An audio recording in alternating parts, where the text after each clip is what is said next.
स्मृति हमारे अधीन है।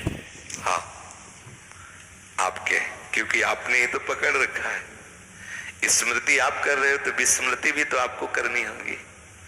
यदि अभी आप यहां हो तो अभी कितनी देर संसार का आप स्मरण करते रहे जब अभी आप यहाँ रहे? बिल्कुल नहीं।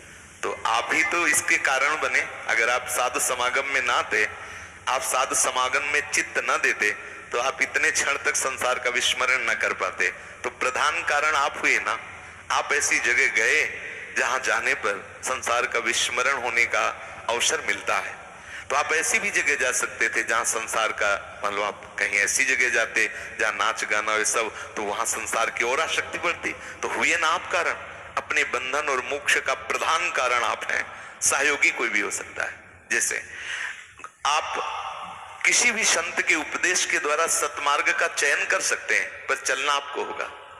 यदि आप स्वयं न चलना चाहें तो कोई आपको चला नहीं सकता, पक्का। लेकिन महाराज जी, जो अंदर से प्रेरणा होती है वो शरीर और संसार की बहुत आसानी से होती है।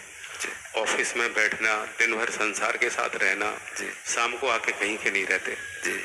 कितनी भी कोशिश करें फिर वहीं पर इससे कैसे मुक्ति मिले? वैसे मतलब आपकी थोड़ी मान्यता बिगड़ गई इसमें। सुलझ के सुनना।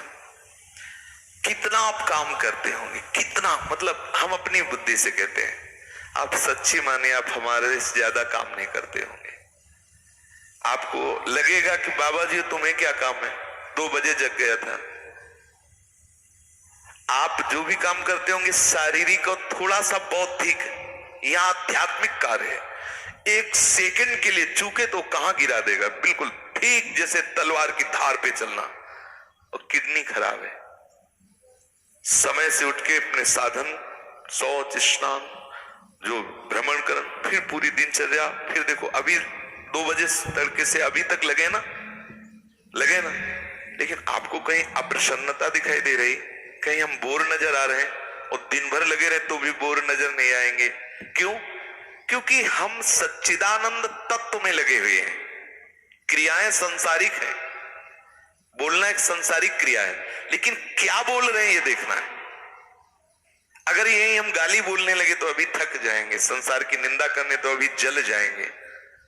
आप जो कार्य कर रहे हो ठीक वही गति होगी जो मेरे करने से हो रही। जो भी कर रहे हो, हम ये प्रश्न नहीं कर रहे कि आप क्या कर रहे हो। जो मैं कर रहा हूं वही आप कर रहे हैं। बोले आप तो बाबा जी भजन कर रहे हो, किसके लिए कर रहा हूं? ठाकुर जी के लिए कर रहा हूं ना।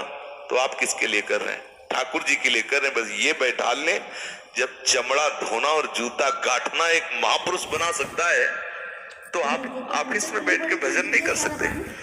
आप जो ऑफिस की सेवा, जो भी सेवा, मतलब घंटों बराबर आप भाषण देते हैं, साहब संसारिक भाषण देते हैं, आप उसी को बाद में जो ही विश्राम हो तो हे कृष्ण, ये आपके लिए किया, क्योंकि सृष्टि आपकी है और मुझे ये पद मिला है, इसलिए मैं सबको संबोधित करता हूं। तो उस समय भले मैं कृष्ण कृष्ण नहीं बोल पाया, लेकिन प्रीतम आपकी प्रसन्नता, तो वो 1 घंटा भाषण आपका 1 घंटा कीर्तन माना जाएगा।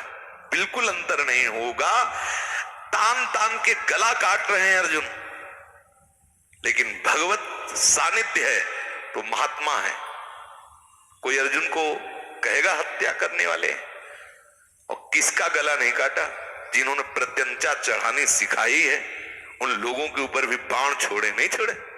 भीष्म को तो सुला दिया सरसैया पे, और द्रोण का गला उतरवा दिया, ठाकुर जी ने नहीं उतरवा दिया।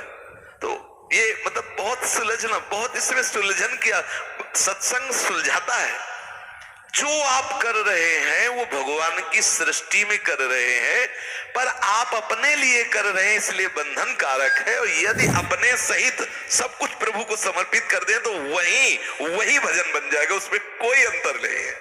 अब ये बात आपको ही तो माननी होगी ना, ये वृत्ति अंदर आपको ही धारण करनी होगी। तो सच्ची मानिए, एक दिन ऐसा आएगा कि ऑफिस में बैठे बैठे कृष्ण की रूप माधुरी में आंसू चलने लगेंगे।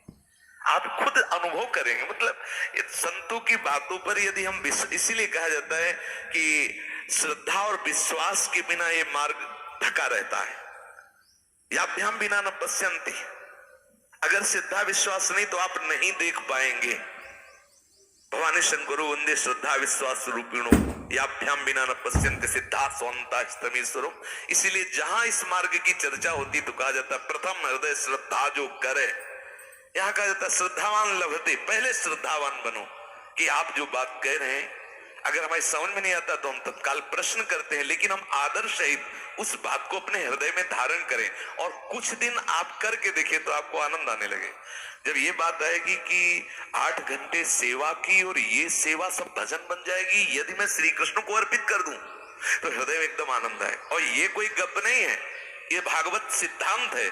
श्रीमद् भागवत के 11 स्कंद में जब महाराज नवयोगेश्वर उत्तर देते हैं, श्री निमि महाराज ने प्रश्न किया कि सरल से सरल उपाय भगवत प्राप्ति का क्या है।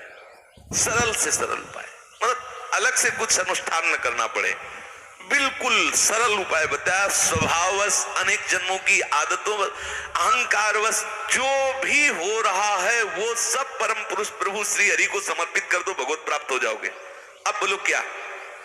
गीता जी में भगवान ने कहा ये तो सर्वाणि कर्माणि मयि सन्न्यस्य मत्परा, ये तू सर्वाणि यत् करोसि, जो भी करो मेरे को समर्पित कर दो। अब बोलो कोई इसमें तो दिक्कत रह नहीं गई कि मतलब जो नहाने के बाद हो वही समर्पित करो। जो भी मेरे द्वारा हो रहा है वो श्री कृष्ण के लिए हो रहा है। तो अब इसमें क्या होगा, धीरे धीरे आप देखेंगे आपके हृदय में जलन बढ़ेगी और जो गलतियां हो रही उसमें आप असहनशील हो जाएंगे कि ये मेरे से क्यों हो रहा है, क्या मैं श्री कृष्ण को ऐसी गंदी बात समर्पित करूं, ऐसा कैसे हो सकता है। अब ये जो बीच में आया ऐसा कैसे हो सकता है, वो आपको सुधारना शुरू कर दिया। पहले तो आप हर्षित होते थे गलत करने में, अब जलोगे और धीरे धीरे धीरे आपके हृदय में इतनी जलन होने लगेगी कि मैं आज से कसम खाता हूं कि ये क्रिया नहीं होगी, मैं दृढ़ संकल्प लेता हूं ऐसा। और भगवान आपको बल देंगे और धीरे धीरे आप बिल्कुल निर्विकार हो जाए, बिल्कुल। पर अब इसके लिए चलना होगा आपको ही। संत या सदगुरुदेव शास्त्र ये आपको सामने परोस देंगे पर पाना आपको ही होगा, ये बात।